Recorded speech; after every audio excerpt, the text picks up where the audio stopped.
ओम नमः शिवाय। राधे राधे दोस्तों। आज सावन का पहला दिन है और आज मैं आप लोगों के लिए भगवान शिव के महिमा की एक बहुत ही चमत्कारी कहानी लेकर के आई हूँ। कहानी में सुने कि ऐसा क्या हुआ कि भगवान शिव को स्वयं खेती करनी पड़ी। कहानी अंत तक सुने और कमेंट करके बताएं कि कहानी कैसी लगी। अगर अच्छी लगे तो एक लाइक जरूर करिएगा और ज्यादा से ज्यादा शेयर करके पुण्य के भागी बनिएगा। भगवान शिव की कृपा प्राप्त करिए। चैनल पर नए हैं तो चैनल को भी सब्सक्राइब करके बेल आइकन को प्रेस कर दीजिएगा ताकि सारे अपडेट्स आपको मिलते रहें। तो चलिए कहानी सुनते हैं। बात बहुत पुराने समय का है। एक गांव में एक बूढ़ा और बुढ़ऊ रहते थे। उनके पास खेती बाड़ी ज्यादा नहीं थी, थोड़ा सा खेत था।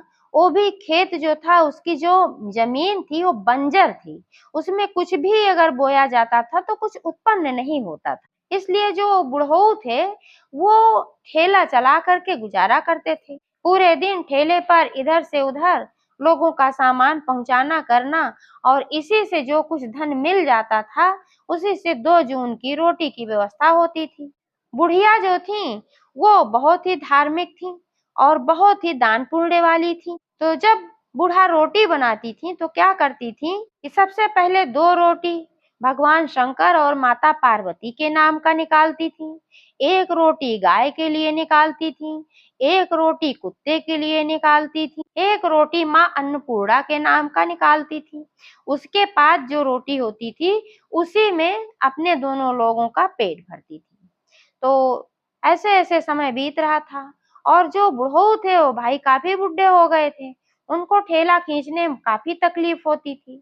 तो एक दिन उन्होंने कहा अपनी बुढ़िया से कि देखो, बहुत परिश्रम के बाद धन आता है, तब उससे 2 जून की रोटी की व्यवस्था होती है और तुम इसमें 5-6 रोटी तो ऐसे ही निकाल देती हो जिसमें से कि हम दोनों का थोड़ा थोड़ा पेट भर सकता है। अब तक तुम करती थी तो मैंने नहीं मना किया, लेकिन देखो अब मैं बहुत बुढ़ा हो गया हूँ। अब ठेला खींचने में बहुत परेशानी होती है।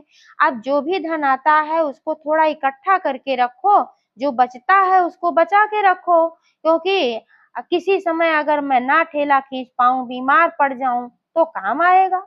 बुढ़िया हंसकर कहती, अरे क्या परेशानी वाली बात है, जब भोलेनाथ हमारे साथ हैं क्या लेना लादना है। ना बेटा ना बेटी, हम ही 2 लोग तो हैं। जब ऐसी स्थिति आएगी तो भोलेनाथ स्वयं हमें आकर के देंगे। बुढ़ऊ कहे, चलो भाई ठीक है, जो कहती हो सही है। अब बुढ़ऊ कभी नहीं मना करते थे। अब बूढ़ा ऐसे ही रोज करती थी और नित्य प्रति भगवान शिव के मंदिर में जाती, वहां दर्शन पूजन करती, शिव जी को जल अर्पित करती। उनका नित्य प्रति का यही काम था। तो एक दिन क्या हुआ कि अचानक उनके बहू की तबीयत बहुत खराब हो गई। अब इतनी खराब हो गई कि ठेला खींचने को कौन कहे, वो बिस्तर पे पड़ गए। अब बूढ़ा भाई बहुत परेशान हुई। अब भोले बाबा से कहने लगी जब उनके मंदिर गई, कहीं हे भोलेनाथ, आज तो हमारे बुढ़ऊ बहुत बीमार हो गए हैं। अब वो ठेला ओला कुछ खींच नहीं पाएंगे। अब मैं क्या करूं? आपको भोग कहाँ से लगाऊं? कुत्ते के लिए रोटी कहाँ से निकालूं? माँ अन्नपूर्णा के लिए रोटी कहाँ से निकालूं? गाय की रोटी मैं कहाँ से निकालूं? बड़े संकट का समय है भोलेनाथ, मैं क्या करूं? वहां से अपना पूजा अर्चना करके लौट के आई और अपने बुढ़ऊ के पास बैठ के उनकी सेवा करने लगी। ऐसे ऐसे 2-3 दिन निकल गए। अब भगवान शिव को उनके ऊपर बहुत ही दया आई। भगवान शिव ने कहा माता पार्वती से, हे पार्वती, जब तक ये बुढ़ऊ ठीक थे तब तक बुढ़िया रोज हम लोगों को भोग लगाती थी, माता अन्नपूर्णा के लिए रोटी निकालती थी, कुत्ते गाय को रोटी देती थी।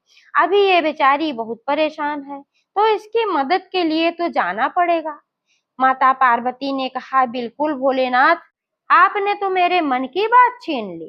तुरंत भोलेनाथ ब्रह्मा जी और विष्णु जी के पास गए और उनसे उन्होंने कहा कि अब देखिए, हमारे भक्त की बहुत बड़ी समस्या है, भक्त की तबीयत खराब है, अब हम ही लोग को कुछ करना होगा। जब तक वो ठीक थे हम लोगों के लिए करते थे, लेकिन अब वो ठीक नहीं है तो हमें ही उनके लिए कुछ करना होगा।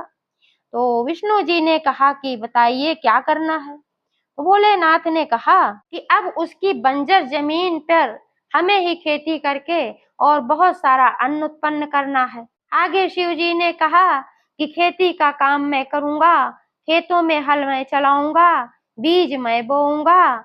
और विष्णु जी से कहा कि आप इंद्र जी को आदेश दीजिए कि वो समय समय पर वर्षा करें जिससे फसल अच्छी हो, और माता अन्नपूर्णा से कहिए कि उसके खेत में बहुत ही ज्यादा पैदावार दें, अन्न की कमी ना हो। अब सभी भगवान मिलकर उसके खेतों पर काम करना शुरू कर दिया और भोलेनाथ ने हल चलाया, उसमें बीज बोए।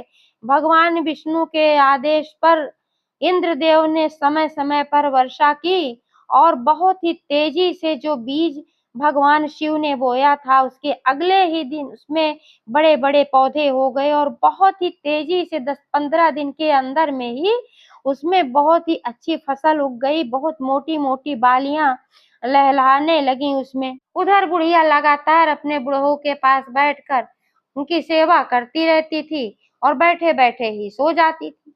उस दिन भी क्या हुआ कि वो बुढ़िया ऐसे सेवा करते करते भगवान का सुमिरन करते करते सो गई।